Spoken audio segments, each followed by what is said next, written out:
Hello students and friends, welcome to my channel. I am your Anita ma'am. Let's start our chapter. That is, today I am teach about soil resources. Okay. Previous chapter we have learned more about the land resources. Today I am talking about or teaching about soil resources. Soils मतलब मिट्टी जो संसाधन है ना उसके बारे में आज हम लोग पढ़ेंगे. तो सबसे पहले first of all we read about what is soil resources, how it make formed, कैसे मिट्टी तैयार होती है उसके बारे में थोड़ा सा we have to learn, we have to read it. Okay. First of all what is soil resources. Okay, important renew resources, it takes millions of years to form soil, up to a few in depth factor that helps in formation of soil. सबसे पहले तो ये कि बहुत से millions of year लग जाते हैं, there millions of year to form a soil. मिट्टी बनने के लिए बहुत मिलियंस ऑफ ईयर्स लग जाते हैं. तो फ्यू डेप्थ ऑफ सॉइल, माने थोड़े से गहराई में मिट्टी बनने के लिए भी मिलियंस ईयर्स लग जाते हैं. तो सबसे पहले ये है कि factors that helps in formation of soil. कौन कौन से फैक्टर्स रहते हैं फॉर्मेशन मिट्टी के बनने के लिए, तो उसके बारे में हम थोड़ा सा पढ़ लेते हैं. रिलीफ मतलब the highest and the lowest elevation points in an area. जो फॉर्मेशन ऑफ सॉइल बनने के लिए रिलीफ होते हैं, रिलीफ मतलब होता है जो हाईएस्ट और लोएस्ट एलिवेशन मतलब उच्चता किसके पॉइंट्स इन एरिया, उस एरिया के उच्चता के ऊपर भी तैयार होते हैं. उसके बाद होते हैं माउंटेन एंड रिज. माउंटेन मतलब पहाड़ और रिज मतलब नैरो हिल टॉप, जो थोड़े पहाड़ से थोड़े छोटे होते हैं. और टिपिकली द हाईएस्ट एलिवेटर, ये ज़्यादातर हाईएस्ट एलिवेटर ही होते हैं. अच्छा, पेरेंट रॉक मतलब मूल चट्टान, ये सब कारण होते हैं सॉइल को तैयार करने के लिए. ठीक है, जिसमें सबसे पहले पेरेंट रॉक मतलब कि मूल चट्टान, climatic condition, vegetation, change in temperature, action of running water. तो ये सब कारण, दीज आर द रीजन जिससे कि these are the factors to formation of soil के बनने के लिए ये फैक्टर रहे होते हैं. इसके बाद ही सॉइल तैयार होता है. ठीक है, तो इसमें सब फिर से हम लोग पढ़ लेते हैं इसके बारे में. Important renew resources, important renew मतलब सॉइल रिसोर्सेज के बारे में हम लोग बोल रहे हैं. It takes million of year to form soil, बहुत मिलियंस ऑफ ईयर लग जाते हैं सॉइल बनने के लिए. Up to a few in depth, बहुत थोड़े डेप्थ में इतने से कम होने के माने इतना से मिट्टी तैयार होने में मिलियंस ईयर लग जाता है. तो फैक्टर क्या क्या तैयार होते हैं, सबसे पहला होता है रिलीफ, नंबर 2 होता है highest elevator, typical highest elevator, number 3 होता है rock, parents rock, climatic condition, vegetation, change in temperature, action of running water. इन कारणों से दीज फैक्टर्स के कारण ही फॉर्मेशन ऑफ सॉइल होता है, मतलब सॉइल तैयार होता है. ओके, नेक्स्ट है क्लासिफिकेशन ऑफ सॉइल. अब है हम लोग कुछ क्लासिफाई किया हम लोगों ने किसने, सॉइल को क्लासिफाई किया. तो सब ये actual six types of soils are there in our country. Okay, India के बारे में हम लोग पहले पढ़ लेते हैं, बाहर इंटरनेशनल बाहर के बारे में बाद में पढ़ पाएंगे. तो हमारे इंडिया में ही हम लोग पढ़ लेते हैं. सबसे पहले है एलुवियल सॉइल. ओके, तो एलुवियल सॉइल क्या है ये हम लोगों को सबसे पहले पढ़ना है. 3 सॉइल्स के बारे में आज पढ़ा देती हूँ. ओके, फर्स्ट है एलुवियल सॉइल, सेकंड है black soil and third one is red and yellow soil. First we have learn about alluvial soil. Alluvial soil क्या है, ठीक है, ये fine grain fertile soil deposit by water flowing over flood plains और in river bed. ये बहुत ही fertile और फाइन टाइप के सॉइल होते हैं, बहुत ही उर्वर मिट्टी होती है जो डिपोजिट बाय वाटर या रिवर से फ्लो करके, रिवर अपने साथ बहा कर लाती है मिट्टी, इसलिए वो बहुत चिकना, बहुत ही फाइन होती है और बहुत ही उर्वर यानी फर्टाइल होती है.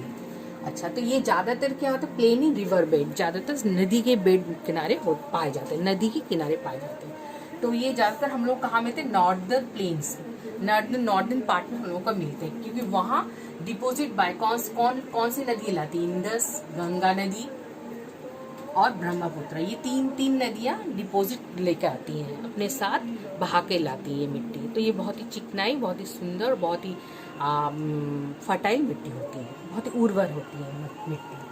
अच्छा, और also found in deltas of Mahananda. Mahananda के डेल्टा में भी ये पाया जाता है, गोदावरी के पास भी पाया जाता है, कृष्णा, कावेरी।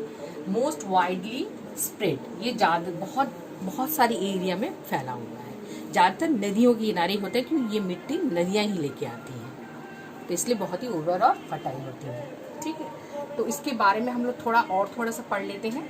और इसमें है कि alluvial soil are the best suited for agriculture.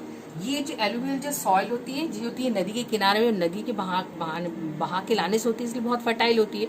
इसीलिए एग्रीकल्चर के लिए, कृषि योग्य के लिए बहुत ही मुख्य होती है, बहुत ही अच्छी होती है, good for agriculture. Okay, agriculture and irrigation, सिंचाई के लिए भी होती है क्योंकि ये ज्यादातर नदियों के पास में ही मिट्टी पाई जाती है, इसलिए नदियों से इसके सिंचाई का साधन भी हम लोग को उपलब्ध होता है। इरिगेशन मतलब सिंचाई साधन, तो जहाँ पानी होगा तो वहाँ सिंचाई व्यवस्था, कृषि व्यवस्था अच्छी होगी, और हर समय यहाँ पानी की व्यवस्था रहती है, यहाँ पानी का अकाल नहीं पड़ता है।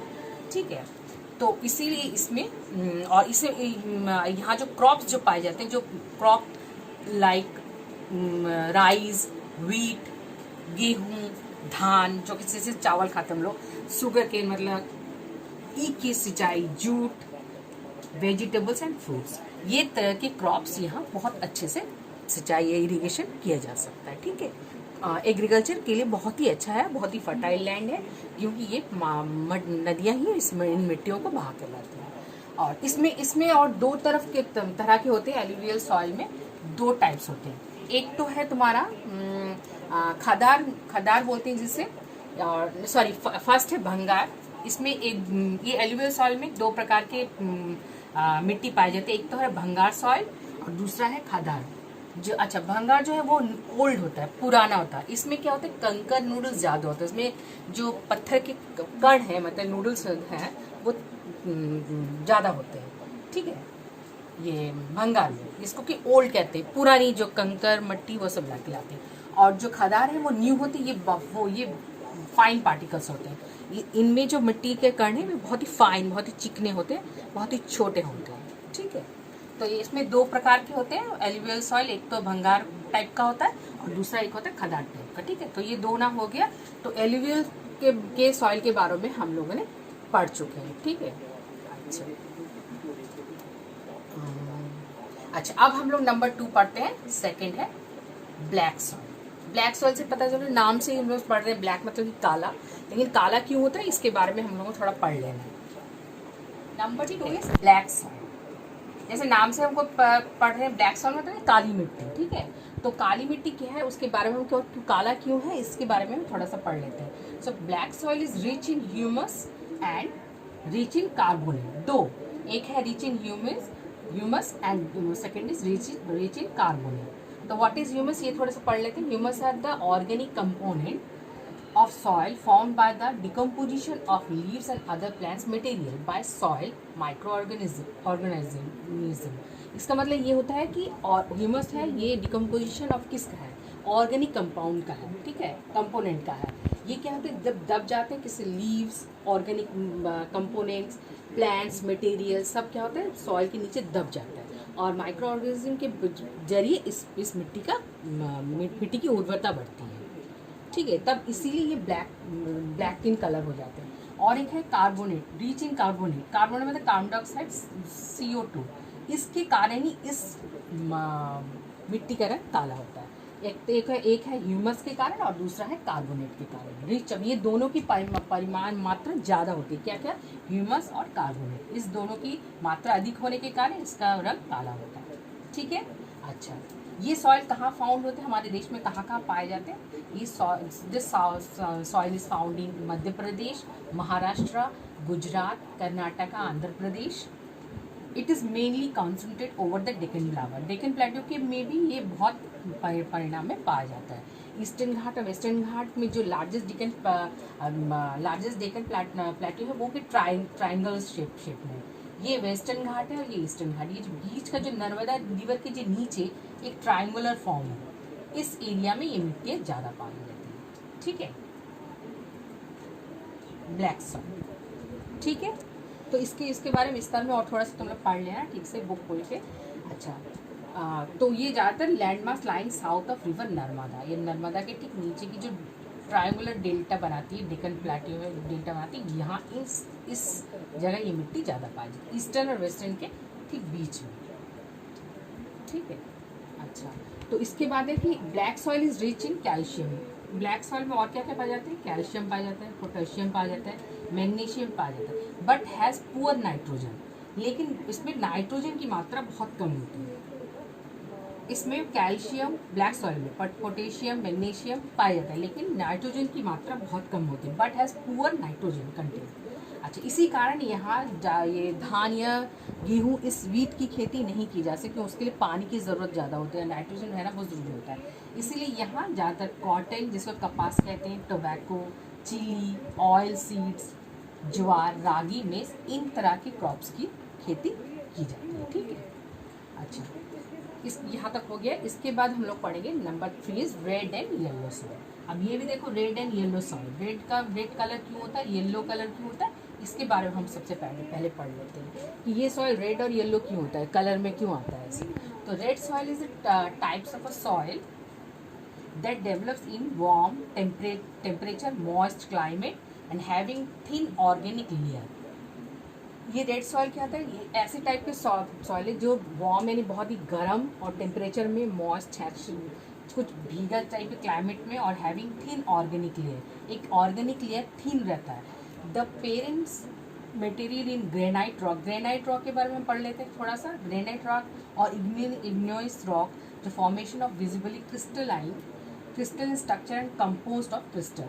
ये क्रिस्टल स्ट्रक्चर के होते हैं और ग्रेनाइट मिट्टी से, रॉक से बने होते हैं। And the colour is red due to the presence of iron oxide. ये जो लाल कलर जो आता है इस मिट्टी में, वो होता है प्रेजेंस ऑफ आयरन ऑक्साइड के कारण, रेड कलर। ठीक है, और वही red colour which occurs has haematite iron ore and when it occurs in hydrate, जब ये मिट्टी हाइड्रेट हो जाती है तो फॉर्म इट बिकेम लेमोनाइट। जब यही रॉक हाइड्रेट हो जाती है तभी इसका कलर लेमोनाइट हो जाता है। वही लेमोनाइट के कारण ही इस मिट्टी का कलर तब येलो होता है। सबसे पहले तो है कि इसमें आयरन ऑक्साइड है, इसीलिए इसका कलर रेड है, और वही आयरन ऑक्साइड जब हाइड्रेट हो जाती है तभी ये लेमोनाइट हो जाती है, और जब लेमोनाइट हो जाती है तब इसका कलर येलो हो जाता है। ठीक है, अच्छा, तो फॉर्मेज बीज क्रिस्टल टेक्सचर, और इसमें क्रिस्टलाइन हो जाता है, क्रिस्टलाइन टेक्सचर हो जाता है, इसी कारण ये red and yellow soil colour में हमको दिखते हैं। ठीक है, तो ये एग्जांपल हम थोड़े लिखते हैं कि suitable for which type of crop. अच्छा, suitable crop of red and yellow soils are rice, wheat, corn, sugar cane, potato, pulses, oil seed, mango, orange. मतलब फ्रूट्स भी इसमें हम इसमें इरीगेट कर सकते हैं, मतलब कि कृषि कर सकते हैं। ये कृषि इन एग्जाम्पलों के कारण, मतलब wheat, rice, corn, sugar cane, potato, इससे इसकी कृषि योग्य ज़मीन बहुत ही अच्छी है। इन क्रॉप्स इस मिट्टी के लिए बहुत ही उपयोगी है।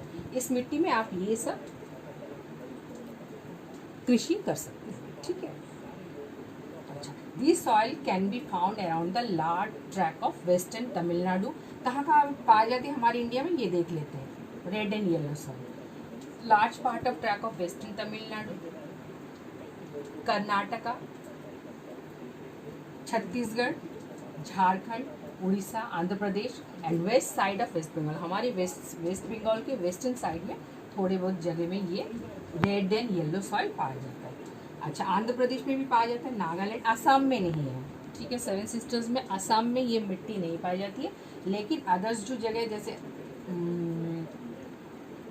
जैसे मणिपुर, नागालैंड, मिजोरम एंड मेघालय में रेड एंड येलो सॉइल पाया जाता है। ठीक है, तो ये चैप्टर तुम लोग जब भी पढ़ोगे या मैं पढ़ाऊँगी तो बुक खोल के पढ़ना, तो तुम लोगों को you have know it very well. Okay, so study very well, and agar if you have any questions regarding this chapter, regarding this topic, you may ask or comment in my video. Okay, okay, bye.